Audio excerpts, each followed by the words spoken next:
Good morning students. I hope you all are doing great. I am Monica Ahlawat. Welcome to my channel Level Up Psychology. यहाँ हम कर रहे हैं MAPC second year psychology का subject MPCE 011 psychopathology and उसके block 1 के unit 1 brief history of psychopathology. Okay, हमारा जो टॉपिक यहाँ चल रहा है वो है साइको एनालिटिक अप्रोच, जिसके कि हमने 5 पार्ट्स लिस्ट डाउन किए थे ABCDE, which were the core elements of this approach, that is psycho analytic approach. इसमें से हम 4 कोर एलिमेंट्स ऑलरेडी कर चुके हैं, which were analysis of mental structures, levels of consciousness, stages of psychosexual development, anxiety and defence mechanisms. Okay, आज हम psycho analytic approach का last core element करने वाले हैं, which is psycho analytic therapy. Okay, so let's start with the topic today. This is ABCDE करके हमने denote किया था, so I am writing it as E। Okay, psycho analytic therapy.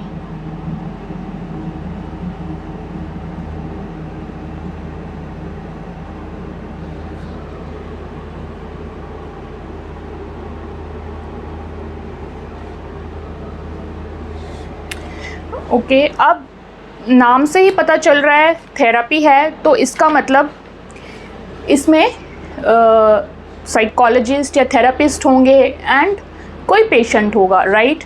तो briefly अगर मैं 1-2 सेंटेंस में इसके बारे में बात करूं तो साइको एनालिटिक थेरेपी में क्या होता है कि जो भी किसी पर्सन के अंदर या पेशेंट के अंदर, what ever you call it, कोई भी रिप्रेस्ड इमोशंस, फियर्स, एंगर जो होता है, उसको from the unconscious to conscious level पे जो लेके आते हैं एंड देन उसको एक असिस्टेंट प्रोवाइड करते हैं in getting better health, better mental health through therapies. ये जो प्रोसेस होता है इसको हम कहते हैं साइको एनालिटिक थेरेपी। ओके, तो इसमें जो थेरेपिस्ट होता है वो जो रिप्रेस्ड इमोशंस या रिप्रेस्ड जो भी हमारे साइकोलॉजिकल इश्यूज़ होते हैं उनको एक अवेयरनेस में लेके आते हैं पेशेंट की, एंड देन जब पता चलता है कि okay this is the real thing, तब वो उनको हेल्प आउट करते हैं to overcome that issue. Okay, so ये तो थोड़ा सा ब्रीफली मैंने एक सेंटेंस में बता दिया। अब हम इसको थोड़ा सा देखेंगे, डिटेल में पढ़ेंगे कि क्या क्यों रिप्रेस होता है कोई भी इमोशन या एंगर और कैसे वो सरफेस पे लेके आते हैं। ओके, तो आज के टॉपिक में इसको हम थोड़ा सा डिटेल में पढ़ेंगे। हालांकि आपके सिलेबस में ये और भी ज़्यादा डिटेल में है जो हम आने वाले टाइम में कवर करेंगे, बट आज भी आपको इसका एक फेयर आइडिया बहुत अच्छे से लग जाएगा। ओके, सो अब हमने बात की कि ये शुरू कहाँ से होता है। शुरू होता है ये रिप्रेशन से, ठीक है। Repression of anger, emotions, affection, कोई भी ऐसे जो हमारे इमोशंस होते हैं जिनको कि हम पूरी तरीके से उजागर नहीं करते, वो कहीं ना कहीं रिप्रेस्ड रह जाते हैं। और ये हमने लास्ट क्लास में पढ़ा था कि ये रिप्रेस्ड कैसे होते हैं। जो हमारा आईडी है उसमें तो हमारे हर प्रकार के इमोशंस हैं एंड उसकी टेंडेंसी होती है कि वो उनको एक्सप्रेस करे, राइट। लेकिन ईगो के डिफेंस मैकेनिज़म्स की वजह से वो चीज़ें रिप्रेस हो जाती हैं, ठीक। तो हमारे कुछ फीलिंग्स होती हैं, हमारी थॉट्स होती हैं। जैसे अगर मैं यहाँ पे आपको ड्रॉ करके समझाना चाहूँ तो सपोज़ करो ये हमारी फीलिंग्स हैं। ओके,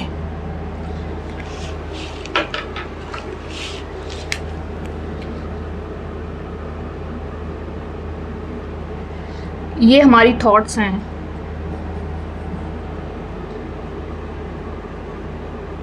अब हमारे जो भी इमोशंस होते हैं वो कहाँ होते हैं, फीलिंग्स या थॉट्स में ही होते हैं। ओके, तो आईडी जो है वो तो चाहती है उनको एक्सप्रेस करना, लेकिन ईगो के डिफेंस मैकेनिज़म्स की वजह से जो हमारे कुछ अनएक्सप्रेस्ड इमोशंस होते हैं वो वहीं की वहीं जो है दब जाते हैं, रिप्रेस हो जाते हैं, जिनको कि हमने लास्ट क्लास में पढ़ा था कि कब हम डिफेंस मैकेनिज़म्स हमारे कब बाहर आते हैं, maybe which are not accepted by societal norms, या जिसमें हमें थोड़ा फियर हो कि अगर हम ऐसा कुछ एक्सप्रेस करेंगे तो it will not be good for us, we will be punished, those kind of things. ठीक है, तो अब ये सपोज करो ये वो इमोशंस हैं जो कि यहाँ रिप्रेस हो गए हैं इन थॉट्स, इन फीलिंग्स। ठीक है, आइडियली तो इनको यहाँ से बाहर आ जाना चाहिए था, ये यहाँ होने चाहिए थे। ठीक है, ये हमारी अगर थॉट की लेयर है, ये फीलिंग की लेयर हम जस्ट समझने के लिए मैंने बनाया है। ठीक है, तो इनको यहाँ एक्सप्रेस होंगे तो ये इनसे बाहर एक्सप्रेस दिखेंगे, लेकिन हुआ क्या कि ये यहीं रिप्रेस हो गए, बाहर ही नहीं निकल पाए। And which is why due to ego defence mechanism. Id तो पूरा ट्राई करेगा उनको एक्सप्रेस करने का, but due to ego defence mechanisms या ईगो डिफेंस कह सकते हैं आप, दे आर रिप्रेस्ड। ठीक है, and what are they? They could be anything like your attitudes towards somebody, something, emotions, anger, frustration, affection, कुछ भी हो सकता है। ये क्या है, इनके हम examples भी लिख सकते हैं। This could be attitude, emotion, anger, frustration,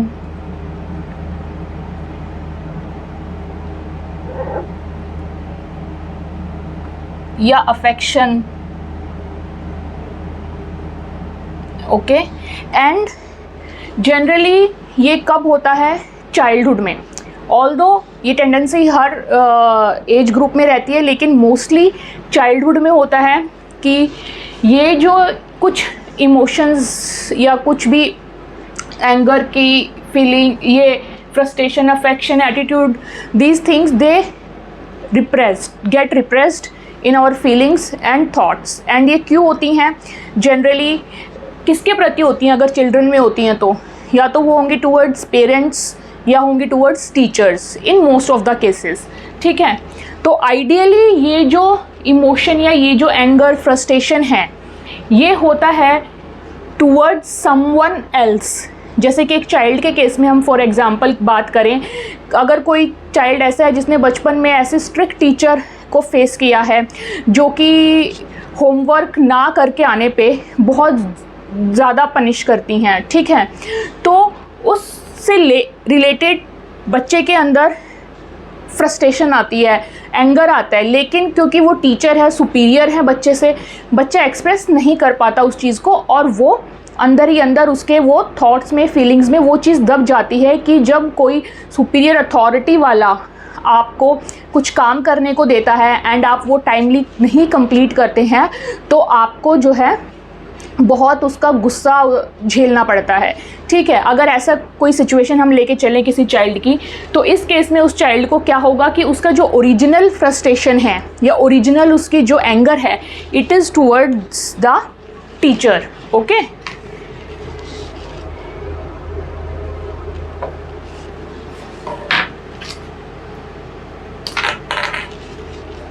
towards the teacher. ये जो इमोशन आए हैं उस बच्चे में, ये जो इमोशन उसके जो आए हैं और दब गए हैं कहीं ना कहीं उनकी थॉट्स में, उनकी फीलिंग्स में, तो वो आए हैं एक टीचर की वजह से सपोज़। ठीक है, अब क्या होता है कि वो चाइल्ड बड़ा होता है तो उसको ये इतना ज़्यादा ये उसके अंदर चीज़ उसकी पर्सनैलिटी में आ जाती है कि उसको हमेशा किसी भी काम को, जब कोई अथॉरिटेटिव पर्सन उसको बोलता है टाइम से करने के लिए, तो उसे पहले ही डर लगना, एंग्जाइटी होनी शुरू हो जाती है। ठीक है, तो अब ऐसा चाइल्ड, ऐसा पर्सन जाके अगर थेरापिस्ट से बात करेगा, ठीक, तो वो थेरापिस्ट क्या करेगा through this psycho analytic therapy, वो ट्राई करेगा कि ये जो भी दबे हुए रिप्रेस्ड एंगर, फ्रस्ट्रेशन है इस चाइल्ड की, उसको वो सरफेस पे लेके आए, यानी कि वो उसको यहाँ लेके आए। ठीक है, क्योंकि अब वो थेरेपिस्ट के पास जा रहा है बोल के कि मेरे को एंग्जाइटी होती है, मेरे को डर लगता है in day to day life. Therapist को नहीं पता कि क्यों लगता है, वो उनसे पूछेगा, एग्जामिन करने की कोशिश करेगा, right. And through psychoanalytic therapy उसको अगर आइडिया होगा कि something is there in the past, तो then that therapist will try कि कोई भी जो रिप्रेस्ड इमोशन है वो बाहर आए, सरफेस पे आए, जिसकी वजह से वो पहचान पाएँ कि ओके कोई है ऐसी चीज़ जो कि बचपन में ट्रबल की थी, एक कोई ऐसी पर्सनैलिटी जो इन अथॉरिटेटिव है, उसके डर से इनको एंग्जाइटी होती है। अब वो पता कैसे चलेगा? सपोज़ अगर थेरेपिस्ट इस तरीके से उनको थेरेपिस्ट ने अगर कुछ काम दिया, उनको सपोज़ मे बी कुछ टेस्ट दिया साइकोलॉजी से रिलेटेड, उनको टेस्ट करने के लिए, एग्जामिन करने के लिए, और बोला कि ठीक है आप ये ले लो और आप 2 घंटे के बाद आप मेरे को दे देना इसको फिल करके। एंड उनको अगर 2 घंटे में वो टाइम ना मिल पाया, that person is busy and everything, तो that person will start showing the anxiety कि मुझे टाइम बाउंड होके ये चीज़ करनी है। ये किसी भी तरीके से directly indirectly that person will show that emotions coming up on the surface, ठीक है। एंड देन ये जो एंगर या ये जो फ्रस्ट्रेशन होगा, ये रिफ्लेक्ट होगा किसके ऊपर? थेरेपिस्ट के ऊपर, ओके। जब ये एंगर, ये फ्रस्ट्रेशन जो वो टीचर के ऊपर नहीं दिखा पाया बच्चा, वो थेरेपिस्ट के ऊपर दिखाएगा, तब थेरेपिस्ट को आइडिया लग जाएगा कि ओके ऐसा कुछ है जो इनको एंग्जाइटी ट्रिगर करता है। Then that therapist will further take steps and as the process continues, तो वो आपके थेरेपी जो है कंटिन्यू करेंगे, अपने तरीके से उनसे बात करेंगे, आगे ट्रीटमेंट को चलाएंगे, those kind of things. And then this issue that therapist will try to resolve for that person, ठीक है। तो ये एक एग्जाम्पल मैंने सिंपल सा दिया है जिसमें कि एक चाइल्ड को बचपन में किसी भी ऐसे स्ट्रिक्ट टीचर की वजह से कुछ रिप्रेस्ड एंगर या फ्रस्ट्रेशन हो जाता है। अब इस टाइप के n नंबर ऑफ एग्जाम्पल्स हम देख सकते हैं in our surroundings, in our day to day lifes, जिसमें कि कुछ ना कुछ शायद किसी के बचपन में कुछ ऐसा रहा हो, या maybe at any other age point of time, ठीक है, जिसमें कि हमारे तो इस जो पर्टिकुलर इमोशन होते हैं वो दबे होते हैं हमारी फीलिंग्स एंड थॉट्स में, जो कि ओरिजिनली किसी और के लिए होते हैं, लेकिन हम इस थेरापी जब हमारी चल रही होती है ये, तो उस इमोशन को हम अपने थेरापिस्ट पे शो कर देते हैं, ठीक है, जिसकी वजह से उनको आइडिया चल जाता है कि ओके ये जो भी इशू इनको हो रहा है वो इस वजह से हो रहा है, and then therapist can help out that person, ठीक है। तो मेनली ये जो अनकॉन्शियस से कॉन्शियस माइंड में गए हैं एंड रिफ्लेक्ट हुए हैं थेरापिस्ट के ऊपर, इससे थेरापिस्ट को हेल्प मिलती है पेशेंट को हेल्प आउट करने में, ठीक है। आई होप इतना ये आपको क्लियर हुआ है। इसमें मेन पॉइंट जो है याद रखने का या की वर्ड्स वो है कि एक तो ये कि जो हमारे ये होते हैं इमोशंस, एंगर, ये रिप्रेस हो जाते हैं ड्यू टू ईगो की डिफेंस की वजह से, एंड ओरिजिनली ये किसी और के लिए होते हैं, लेकिन थेरापी के दौरान ये जो निकलते हैं वो निकलते हैं थेरापिस्ट के ऊपर, ठीक है। एंड देन थेरापिस्ट आगे अपनी ट्रीटमेंट को कंटिन्यू करते हैं, ठीक। अब ये इमोशंस फ्रस्ट्रेशन के भी हो सकते हैं, अफेक्शन के भी हो सकते हैं। हो सकता है किसी के प्रति बहुत ज़्यादा अफेक्शनेट फील हो लेकिन कभी बता नहीं पाए, तो मे बी सिमिलर सिचुएशन अगर उसको थेरापिस्ट के सामने दिखेगी तो that person will express the same feelings on to the therapist, ठीक। तो इस टाइप के बहुत सारे एग्जाम्पल्स भी आपको देखने को मिल जाएंगे अगर आप ऑब्जर्व करेंगे ठीक से, या you can go through some of the readings online, okay. अब ये हमें समझ आ गया कि साइको एनालिटिक थेरेपी में ये जो रिप्रेस्ड फीलिंग्स हैं इनको रिलीव करने का काम थेरेपिस्ट करते हैं। अब सवाल ये उठता है कि करते कैसे हैं, ठीक। इसमें क्या ऐसा एनालाइज करते हैं वो कि उनको पता चल जाता है, आइडिया हो जाता है।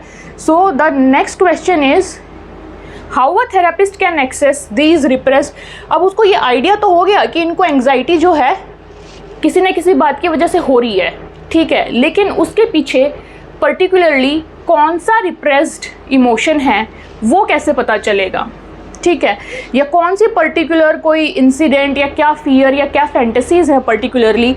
अब थेरापिस्ट को अगर इस चीज़ तक पहुंचना है, ये जो रिप्रेस्ड है, तो वो कैसे पहुंचेंगे। ओके, ये हमारा नेक्स्ट क्वेश्चन है। इस थेरेपी में हम पढ़ेंगे how can a therapist get access to the repressed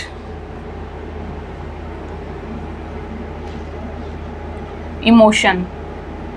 ठीक है, मैंने इन सब चीज़ों को इमोशन वर्ड में ही से ही रिप्रेजेंट कर दिया है, तो अदरवाइज़ बार बार इतने सारे वर्ड्स रिपीट करने होते हैं, तो I hope this is quite understood.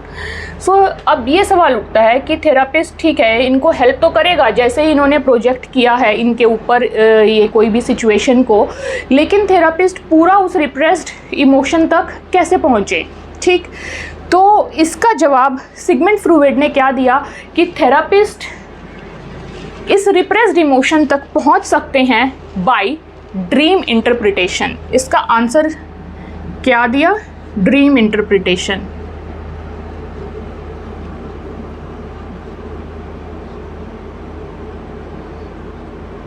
And किसने दिया, सिगमंड फ्रूइड ने।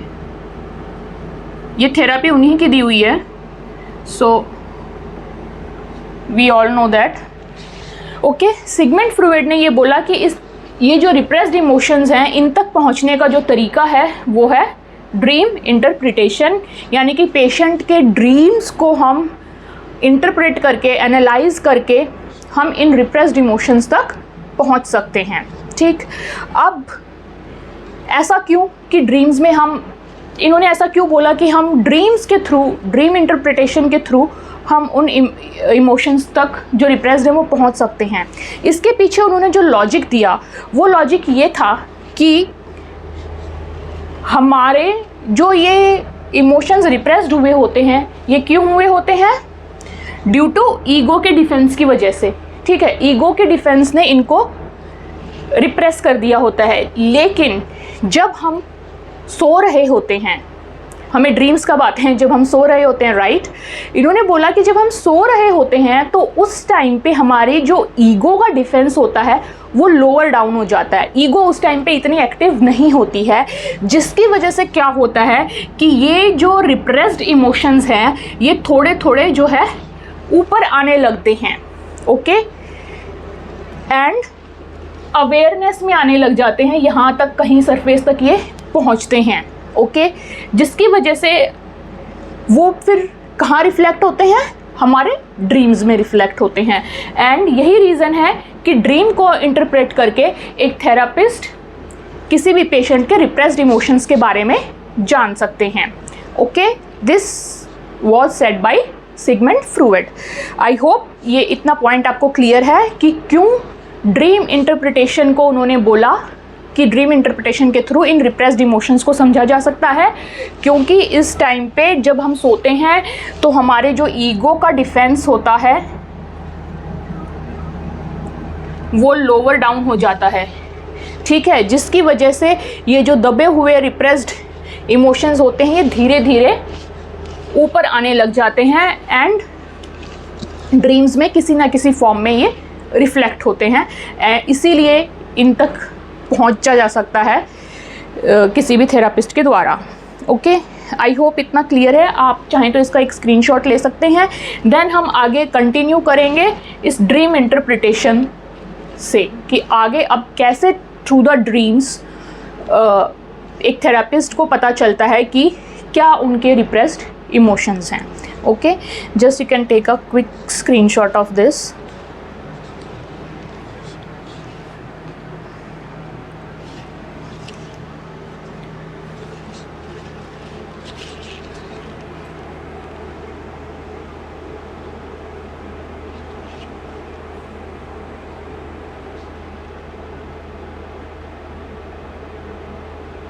Okay, I think it might be done. Let me remove this.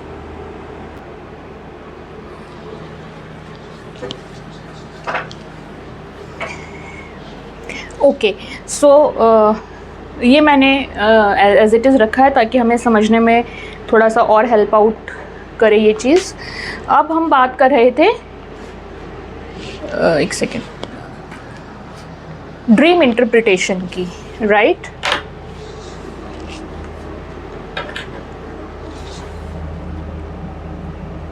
Dream interpretation.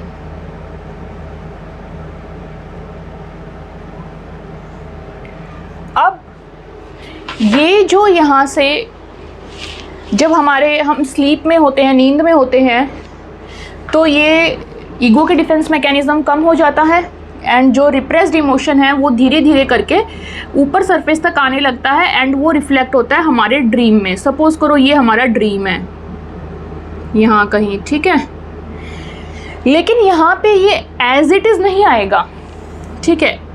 जिस फॉर्म में ये रिप्रेस्ड है वो एज इट इज़ नहीं आएगी, वो किसी ना किसी डिस्टॉर्टेड फॉर्म में आएगी, कुछ ना कुछ उससे रिलेटेड हमें दिखेगा। ये डिस्टॉर्टेड फॉर्म में ये चीज़ यहाँ पे रिफ्लेक्टेड होगी,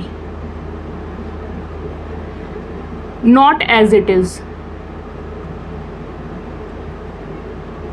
ऊपर तो आएगी ये यहाँ तक, लेकिन एज इट इज़ नहीं दिखेगी हमें ये चीज़, किसी ना किसी डिस्टॉर्टेड फॉर्म में, सिंबल की फॉर्म में, ठीक है, किसी अलग तरीके से ये अपने आप को रिफ्लेक्ट करेगी, रिप्रेजेंट करेगी। ओके, अब उन्होंने ड्रीम्स के बारे में, सिगमंड फ्रॉयड ने और क्या बोला कि जो ड्रीम्स हैं वो, अब इस टॉपिक में जो मेन पढ़ने का है वो यही है कि ड्रीम्स के बारे में पढ़ना है, जो सिगमंड फ्रॉयड ने बताया था कि ड्रीम्स क्या होते हैं, किस तरीके से ये जो चीज़ है यहाँ से यहाँ पहुँचती है, तो कैसे डिफरेंस आता है, क्यों ये डिस्टॉर्टेड फॉर्म में होती है, एंड डिस्टॉर्टेड फॉर्म को फिर थेरेपिस्ट जो है वो इसी को एनालाइज करेंगे ना, क्योंकि जो पेशेंट है वो यही फॉर्म बताएंगे कि मुझे ऐसे ऐसे सपने में ये चीज़ नज़र आई। Then therapist will analyse these things further and try to know the possibilities of the real emotion और रियल कॉज। ओके, इन चीज़ों को रिलेट करके। तो अब हमें मेनली इस पोर्शन को जो है समझना है, this thing according to what is said by Freud. Freud ने जो कहा था उनके पॉइंट ऑफ व्यू से हमें समझना है। अब फ्रॉयड ने क्या बोला कि हमारे जो ड्रीम्स होते हैं they are actually our wish fulfillers, ठीक है? तो dreams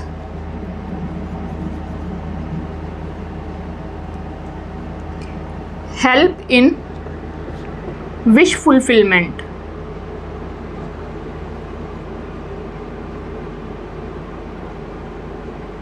okay, and wish fulfilment कौन से विशेस, जो कि एक जागते हुए किसी की विशेस पूरी नहीं हो पाती, वो विशेस सपने में पूरी हो जाती हैं, इसलिए ड्रीम्स को विश फुलफिलमेंट्स के तरीके से भी जाना जाता है। और ऐसा उन्होंने क्यों कहा? ऐसा उन्होंने ऑफकोर्स अपने एक्सपीरियंसेस के थ्रू, अपनी स्टडीज़ एनालिसिस के थ्रू कहा। उनका खुद का अपना एक एक्सपीरियंस ऐसा था इन 1895, ठीक है? उनकी एक पेशेंट थी इरमा, जिनका कि वो ट्रीटमेंट कर रहे थे कुछ दिनों तक, लेकिन इरमा की तबीयत दिन पे दिन ख़राब होती जा रही थी, इरमा ठीक नहीं हो रही थी, जिसकी वजह से सिगमंड फ्रॉयड को बहुत अंदर से गिल्ट आ रहा था एंड अच्छा नहीं लग रहा था कि मेरी वजह से शायद मेरा ट्रीटमेंट अच्छा नहीं है या क्या है, मैं समझ नहीं पा रहा हूँ अपने पेशेंट को कि उनकी तबीयत बहुत ख़राब होती जा रही है। तो इसकी वजह से सिगमंड फ्रॉयड जो है काफ़ी दिनों तक गिल्ट में रहे, ओके, और अपने आप को कोसते रहे कि मेरी वजह से इसकी तबीयत और ख़राब हो रही है, ये रिकवर नहीं हो पा रही हैं। तो अब क्या होता है कि एक दिन सिगमंड फ्रॉयड को सपना आता है। सपने में वो देखते हैं कि इरमा को किसी और डॉक्टर ने कोई एक गलत डोज दे दी है या कुछ मिस ट्रीटमेंट कर दिया है, ठीक, जिससे उनको उसी टाइम सपने में वो गिल्ट फ्री हो जाते हैं कि ये मेरी गलती की वजह से नहीं हुआ कि इरमा की तबीयत इतनी बिगड़ी है, ये इन डॉक्टर की वजह से हुआ है जिन्होंने इसको मिस ट्रीटमेंट दी है। तो वो जो उनके ऊपर एक बर्डन था ब्लेम का, सेल्फ ब्लेम एंड गिल्ट में जाने का, वो उस सपने में सारा उतर जाता है। उनको लगता है सपने में कि इन डॉक्टर की वजह से इरमा की तबीयत ख़राब हुई है, एंड सिगमंड फ्रॉयड असल में अपने आप को उस चीज़ से फ्री कर लेते हैं उस सपने की वजह से। फिर जब वो इस सपने के बारे में बाद में एनालाइज करते हैं एंड आगे फर्दर अपने स्टडीज़ कंटिन्यू करते हैं, तो वो इस चीज़ को नाम देते हैं विश फुलफिलमेंट का, कि असल में तो वो यही चाहते थे ना कि किसी तरह बस उनको ये लगे कि इरमा की तबीयत मेरी वजह से ख़राब नहीं हो रही। लेकिन डे टू डे लाइफ में जो उनकी रियल अवेकनिंग लाइफ थी उसमें तो ट्रीटमेंट वही कर रहे थे और तबीयत ख़राब हो रही थी तो वो अपने आप को ब्लेम कर रहे थे, लेकिन अंदर ही अंदर वो ये चाह रहे थे कि ये मेरी तरफ से ना हो रहा हो, ठीक है। और यही चीज़ जो उनकी विश थी कि मैं रीज़न ना हूँ इरमा की तबीयत ख़राब करने का, उनको सपने में आया, किसी और डॉक्टर की वजह से तबीयत ख़राब हुई तो उन्होंने बहुत ही रिलीफ महसूस किया, ठीक है। आई होप ये एग्जाम्पल क्लियर होगा आपको कि कैसे सिगमंड फ्रॉयड ने खुद अपने एक पर्सनल एग्जाम्पल से इस चीज़ को आगे एक्सप्रेस करने की कोशिश की। ओके, तो इसी तरीके से उनका कहना था कि बहुत सारी ऐसी चीज़ें होती हैं हमारी डे टू डे लाइफ में जो कि हम विश करते हैं कि काश ये चीज़ ऐसे नहीं ऐसे होती, और जब वो चीज़ सपने में उसी तरीके से हो जाती है जिस तरीके से हम चाहते हैं तो we feel very relaxed and free of tensions in that sort, ठीक है। तो इसलिए ड्रीम्स को जो है विश फुलफिलमेंट का उन्होंने नाम दिया। और क्या एक चीज़ उन्होंने बोली कि dreams are guardians of sleep.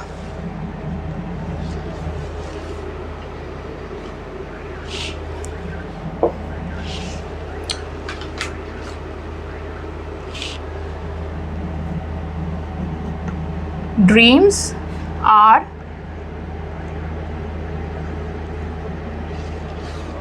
Guardians of sleep.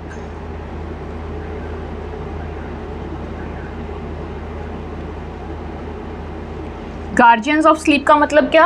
अब गार्जियन कौन होता है? गार्ड करे जो, ठीक है, प्रोटेक्ट करे जो, उसको गार्जियन कहते हैं। तो हमारी नींद का प्रोटेक्टर या हमारी नींद का गार्जियन जो है वो ड्रीम है, ऐसा उन्होंने बोला। अब ऐसा क्यों बोला उन्होंने बोला कि ये जो हमारे रिप्रेस्ड इमोशंस हैं, ठीक है, ये डिस्टॉर्टेड फॉर्म में हमारे ड्रीम में आते हैं।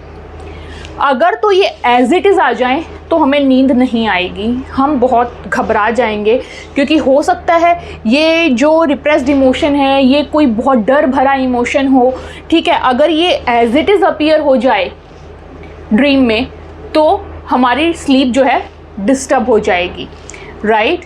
सपोज़ अगर किसी बच्चे को बचपन में कहीं से गिरने से चोट लगी हो, ठीक, एंड उसको एज इट इज़ वो चीज़, वो उसका रिप्रेस्ड रह गया हो इमोशन, या जैसे ये टीचर वाली जो हमने एग्जांपल लिया, why to take another example, teacher वाला जो एग्जांपल लिया कि उस बच्चे को हमेशा उन टीचर की वजह से एक इमोशन रिप्रेस रह गया। अब सपोज़ करो कि अगर बच्चे को सपने में बिल्कुल एज इट इज़ ही वही चीज़ दिख जाए कि वही टीचर और वही उस तरीके से बच्चे को ट्रीट कर रही है, एंड डेली सेम इंसिडेंट जो रियल लाइफ में हुआ एज इट इज़ अगर ड्रीम में वो रिपीट हो, तो then it become a very problematic for that child, ठीक है। इसलिए क्या होता है, हमारे जो ड्रीम्स होते हैं वो एज इट इज़ नहीं आते, वो डिस्टॉर्टेड फॉर्म में आते हैं। कि हो सकता है उस बच्चे को किसी और चीज़ से रिलेटेड सपना आए कि जैसे ओहो मैं लेट हो रहा हूँ, मेरी बस छूट रही है या मेरी ट्रेन छूट रही है, समथिंग रिलेटेड टू दैट, जिसमें कि टाइम की वजह से उनको एंग्जाइटी फील हो, ठीक है। तो या फिर किसी और पर्सन से रिलेटेड उनको कोई सपना आए और ये रीज़न उसका वो टीचर रहा हो, लेकिन एज इट इज़ ना आए। एज इट इज़ जिसकी वजह से वो डर इतना बना हुआ है, अगर वो ही सपने में रिफ्लेक्ट हो जाएगा तो बहुत ज़्यादा प्रॉब्लमेटिक हो जाएगी चीज़, ठीक है। तो इसलिए जनरली जो हमारे सपने होते हैं वो हमें कभी भी एज इट इज़ नहीं आते हैं। डिस्टॉर्टेड फॉर्म में ही आते हैं। अब हर चीज़ के एक्सेप्शंस हो सकती है, we are not going in to that thing, but जो सिगमंड फ्रॉयड ने बात बोली है वो यही है कि हमारे क्योंकि डिस्टॉर्टेड फॉर्म में रिफ्लेक्ट होते हैं ड्रीम्स में, तो इसी वजह से ड्रीम्स हमारे स्लीप के प्रोटेक्टर होते हैं, अदरवाइज़ हमारी स्लीप बहुत ज़्यादा डिस्टर्ब रहेगी।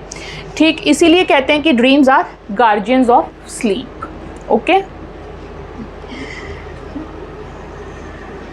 अब ये जो प्रोसेस है कि डिस्टॉर्ट होके आए रिप्रेस्ड इमोशंस बाहर, ये एक पूरा इन्होंने बोला कि ऐसे ही नहीं है, ये एक पूरा प्रोसेस है जिसको इन्होंने नाम दिया ड्रीम वर्क। ठीक, इस प्रोसेस को क्या नाम दिया? ये जो हो रहा है यहाँ पे, जिसमें कि आपके repressed emotions in the form of symbols या डिस्टॉर्टेड थिंग्स अपीयर होते हैं ड्रीम्स में, उस प्रोसेस को नाम दिया dream work.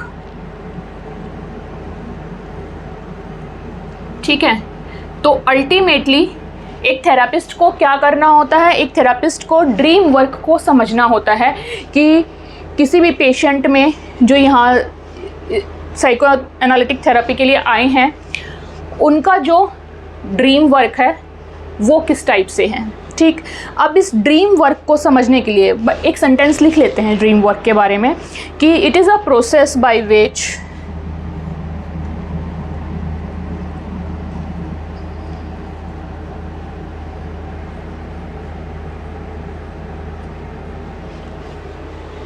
unconscious mind alters the meaning of a dream. Unconscious mind alters the meaning of a dream in something else. The meaning of a dream in something less disturbing, you can say less disturbing। अगर negative emotion से related dream होगा तो dream भी कोई बहुत अच्छा तो नहीं होगा, डिस्टर्बिंग तो होगा, बट उसकी इंटेंसिटी काफ़ी कम होगी as compare to the real situation, right. And dreams, और यहाँ पे हमने बोला अनकॉन्शियस माइंड। ठीक है, तो ये चीज़ याद रखना, ये जो रिप्रेस्ड होके चीज़ें जाती हैं तो वो कहाँ जाती हैं? अनकॉन्शियस माइंड में ही रिप्रेस होती हैं, राइट। एंड ड्रीम्स के थ्रू एक्चुअली हमें इस अनकॉन्शियस माइंड का एक्सेस मिलता है।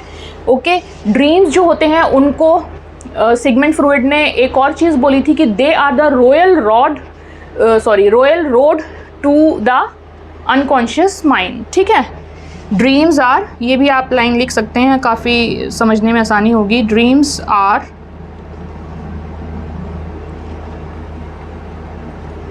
Royal road to unconscious mind. Okay, तो थेरापिस्ट को अगर ये जो अनकॉन्शियस माइंड में फीलिंग रिप्रेस्ड है, इमोशन रिप्रेस्ड है, उस तक पहुंचने के लिए किसका सहारा लेना पड़ेगा? ये जो ड्रीम रूपी एक रोड बनी हुई है उसका सहारा लेना पड़ेगा। ठीक है, सो आई होप इतना समझ आता है कि ड्रीम्स का क्या इम्पोर्टेंस है इन साइको एनालिटिक थेरेपी। किसी भी थेरेपिस्ट को ड्रीम वर्क को समझना होगा। ड्रीम वर्क क्या होता है?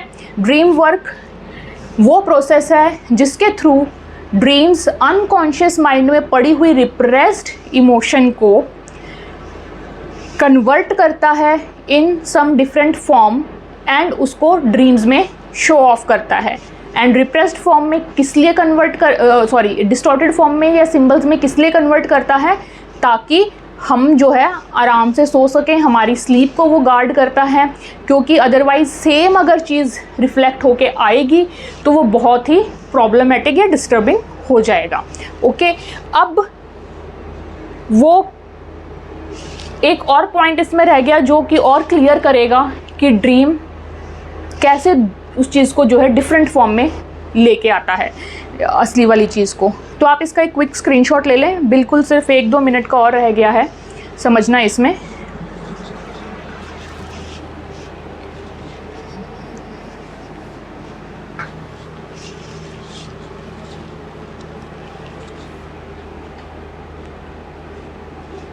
Okay, I think the last sentence is not visible. Let me adjust it a little. Okay, maybe you can take the screenshot now. Last में लिखा है मैंने, dreams are royal road to the unconscious mind. Okay, let me remove that.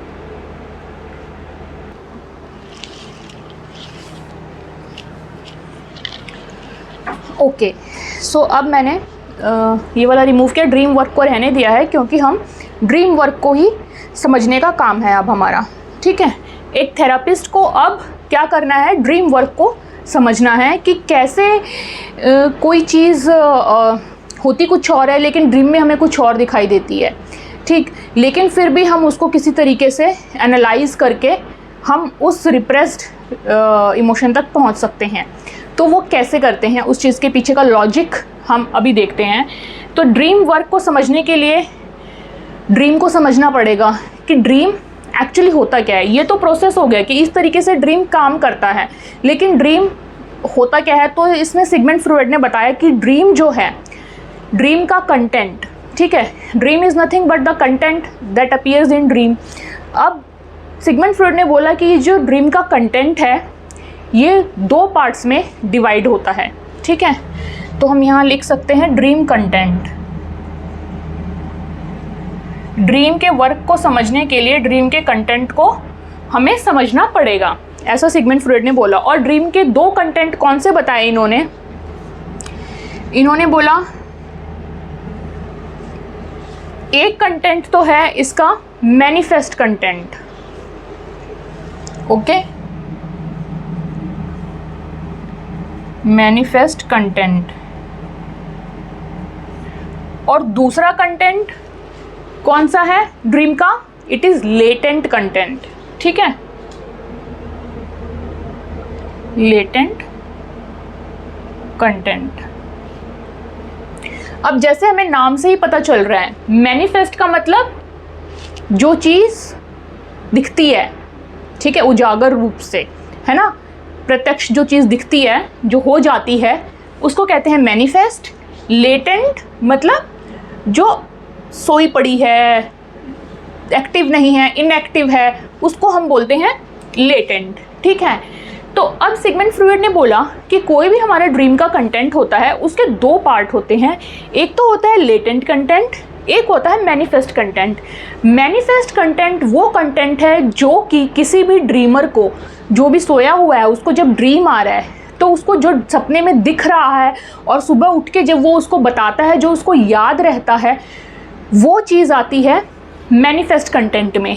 लेकिन किसी भी dream के पीछे जो असली रीज़न है कि वो ड्रीम क्यों आया, ठीक है, वो ड्रीमर को भी नहीं दिखता है, ओके। तो वो क्यों आया, that is the latent content, okay. यानी कि इसके पीछे का जो रीज़न है वो लेटेंट कंटेंट कहलाता है, और जो सपने में हमें असलियत में दिख जाता है, ठीक है, वो कहलाता है मैनिफेस्ट कंटेंट। यानी कि जो असली रिलेटेड चीज़ें हैं वो लेटेंट में आती हैं, और जो डिस्टॉर्टेड या सिंबॉलिक चीज़ें जो हमें दिखाई देती हैं वो मैनिफेस्ट में आती हैं, okay. So maybe you can write, this is the content which appear in dream and we are able to recall it, we remember it, okay. Content that appears in dream,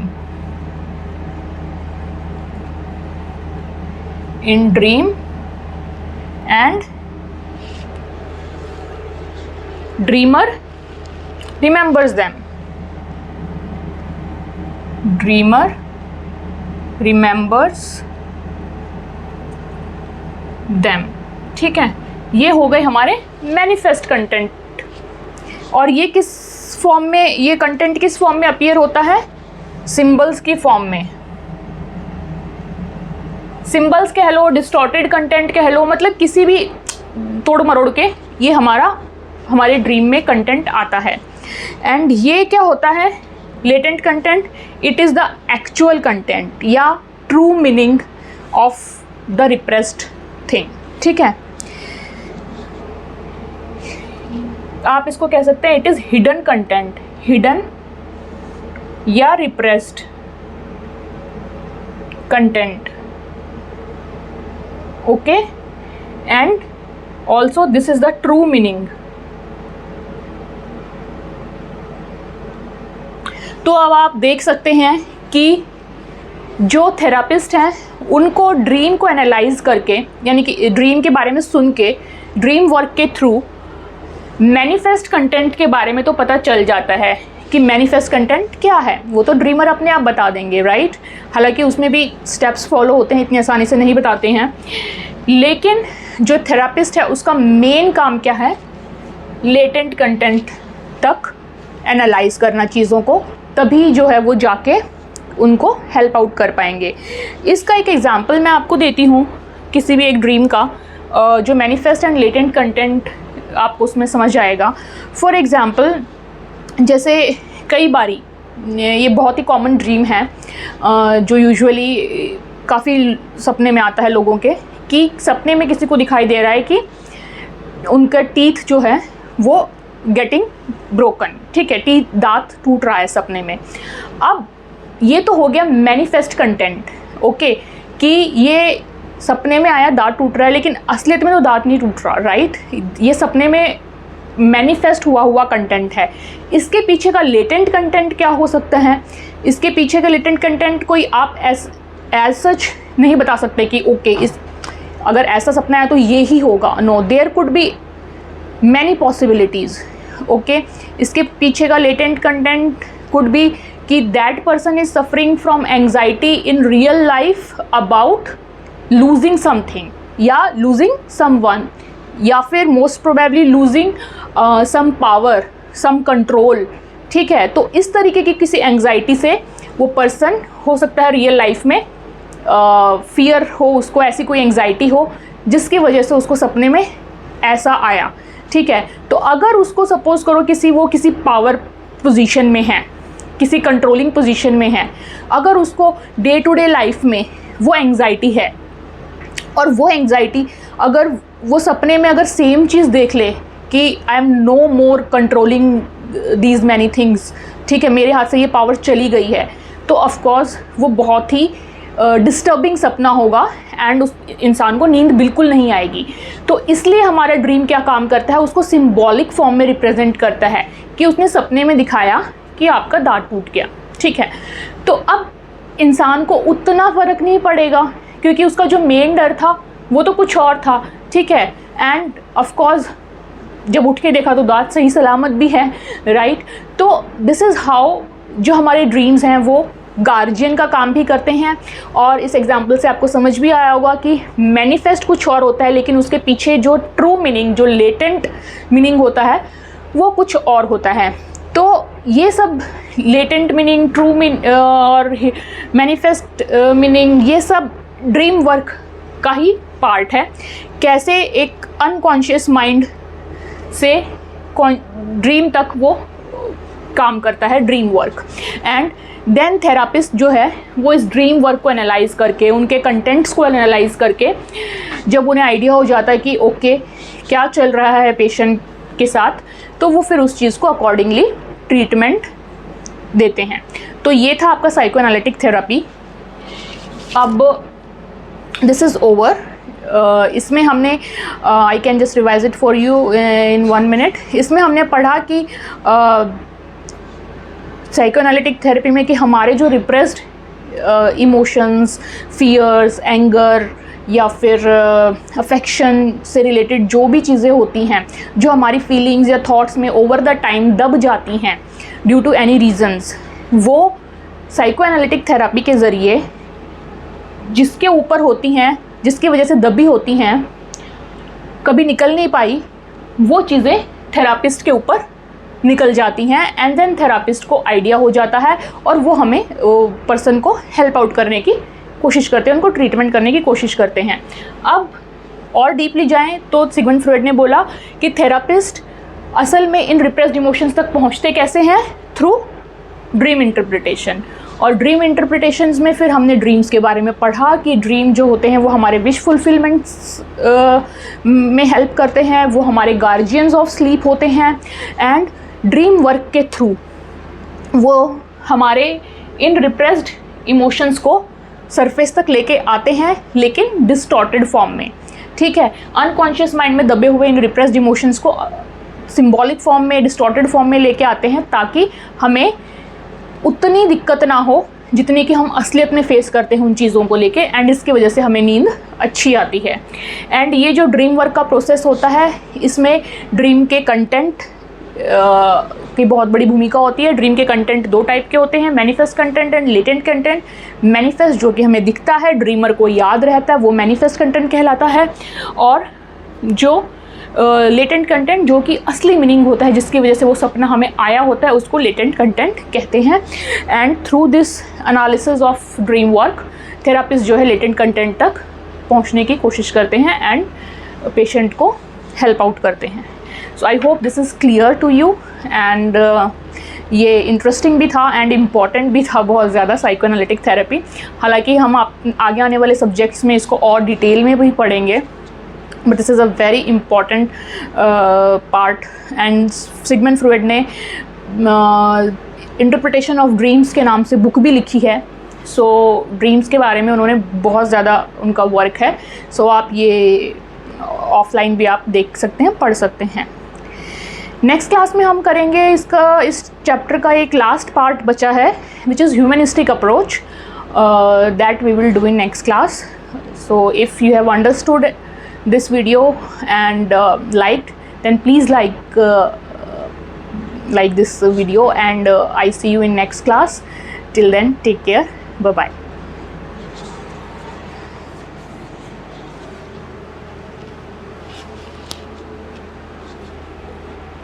Okay, let me adjust the camera a little.